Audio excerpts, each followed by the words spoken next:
내용적인 중요성도 중요하고 아까 말씀드린 내용이나 체계나 구성, 형식, 학술적 글쓰기 원칙 이런 것들이 중요하지만 형식이나 특히 요즘에는 표절이나 연구윤리 관련해서 너무너무 중요합니다. 표절이나 연구윤리는 논문을 다 써서 통과가 됐다 하더라도 나중에도 문제가 될 수 있고 통과와도 아무 관계가 없는 그 중요함은 얘기를 안 해도 너무너무 중요하다는 걸 아실 겁니다. 그래서 연구윤리, 특히 부정행위, 연구 부정행위라고 하면 여러 가지 개념들이 있겠지만, 그리고 여러 가지 유형들이 있겠지만, 통칭 주로 우리가 논문이나 연구를 하는 데 있어서 중요하게 생각되는 것들이 그 연구윤리 확보를 위한 지침에 보면 이 부정행위로 구분되어 있는 게 표절과 위조, 변조, 그 다음에 부당한 저자 표기, 그 다음에 연구의 부적절 행위로서 요즘에는 자기 표절이나 이중 게재가 문제가 되고 있습니다. 그래서 연구 부정행위의 유형과 개념, 사례에 대해서 얘기하고 자기 표절이나 이중 게재 어떤 게 해당이 되는지, 그리고 그 사례나 이슈에 대해서 한번 얘기를 해보겠습니다. 이게 국책연구기관이나 또는 그 과학기술 연구회랄지 과학기술부, 그리고 교육부 훈련에 보면 연구윤리 확보 지침이 있어요. 연구윤리 지침이.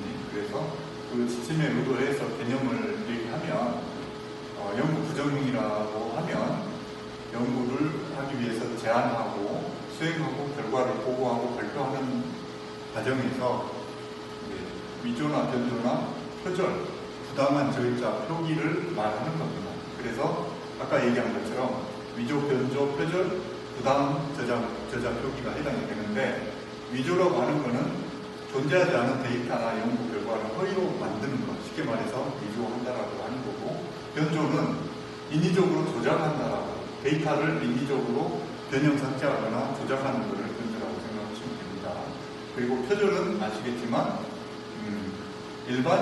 일반인들한테 공공연하게 공표가 된 내용에 대해서는 인용 표시를 안 하더라도 표절로 보지 않아요. 그러나 일반적인 그런 공공연한 지식이 아니라 타인의 저작물이나 아이디어조차도 적절한 인용 표시나 출처 표기를 하지 않고 자기의 아이디어나 자기의 저작물인 것처럼 부당하게 사용하는 것을 표절이라고 합니다.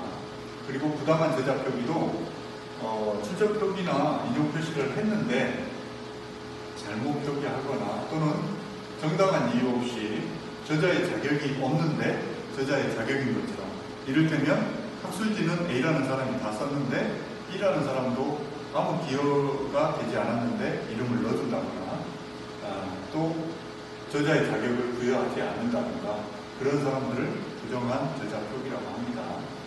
그래서 넘겨보시면 위조, 그 다음에 변조, 아까 얘기했던 것처럼 다시 한 번만 뒤로 보세요. 위조는 이를테면 인터뷰나 설문지를 실제 하지 않거나 이렇게 뭔가 이런 행위를 하지 않았음에도 불구하고 한 것처럼 이렇게 아까 얘기한 존재하지 않은 데이터나 연구 결과 등을 허위로 만드는 것을 위조라고 하는 거고, 변조는 실제와 다르게 변형을 하거나 왜곡하는 행위를 통칭하는 겁니다. 그래서 과장, 축소, 변형함으로써 왜곡되게 만들거나 고의로 생략하거나 삭제, 은폐하는 겁니다. 그리고 아까 얘기한 표절은 보통은 이미 발표된 타인의 독창적인 아이디어나 저작물, 그러니까 꼭 출판된 저작물만이 아니라 아이디어 단계도 출처 표기하지 않고 쓰는 경우는 표절이라고 합니다. 여기서 특히 사례를 뒤에 자세하게 얘기하겠지만 일반인들은 저작물을 출처 표기하지 않고 타인 거를 썼다라고 하면 표절이라고 합니다. 그러나 발간되지 않은 타인의 아이디어, 이를테면 어떤 경우가 있냐면 우리가 학술 대회를 참가합니다. 그래서 다른 사람이 자신의 아이디어를 정리해서 발표를 합니다. 꼭 출판이 안 되기 전 단계라 하더라도 그런 아이디어를 내가 학술대회에 가서 A라는 사람이 발표한 것을 듣고 굉장히 좋은 주제고 분야라고 생각해서 내가 그거를 그 사람의 아이디어라는 출처 표기하지 않고 내가 갖다 쓰면 그조차도 아이디어 표절이 되는 겁니다. 이를테면 그런 것들입니다. 그리고 이제 번역하는 것도 영어로 타인이 저작물을 출판을 했는데 그걸 번역해서 출처 표시하지 않고 마치 본인이 쓴 것처럼 하는 경우도 표절에 해당됩니다. 그리고 간접 인용뿐만 아니라 재인용하는 경우에도 자기가 간접 인용했음에도 불구하고 직접 원문을 찾아본 것처럼 1차 문헌에 대해서 표기를 한 경우도 자칫 잘못하면 표절이 해당됩니다. 그리고 이 출처 표기를 했음에도 불구하고 표절이라는 것은 과도하게, 이를테면 출처 표시를 거의 한 문장 단위로 해야 되는데 그게 아니라 한 페이지 또는 한 챕터, 한 절, 소절, 그렇게 과도한 범위, 그러니까 이거는 과도한 범위를 어떻게 보느냐는 거는 이제 그 논문이나 연구 보고서가 독창성이 있느냐, 그러니까 중요한 부분이 본인의 아이디어고 본인의 연구 결과를 가지고 독창성을 가지고 작성이 됐느냐. 그러나 그 독창성을 해야 할 정도로 핵심을 갖다가 과도하게 출처 표기를 했음에도 불구하고 갖다 쓰는 것을, 그러니까 쉽게 말해서 주 종이 구분이 되지 않을 정도로 과도하게 하는 경우는 표절이 될 수 있습니다. 그리고 다시 한번 그리고 여러 사람이 이를테면 타인의 저작물을, 다수의 저작물을 갖다가 했는데 여러 명 모두를 출처 표시해야 되는데 일부만 하는 경우도 표절이 될 수 있고, 또 타인의 저작물 상당 부분을 참조해서 표기했지만 실은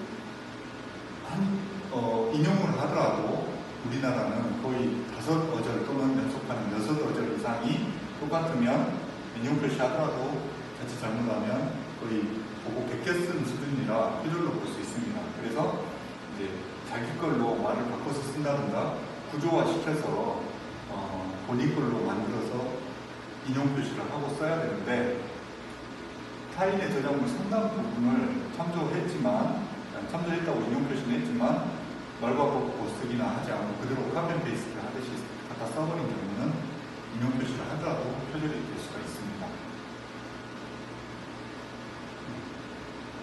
그래서 데이터를 위조하고 날조하는 것들은 이런 유형들이 있습니다.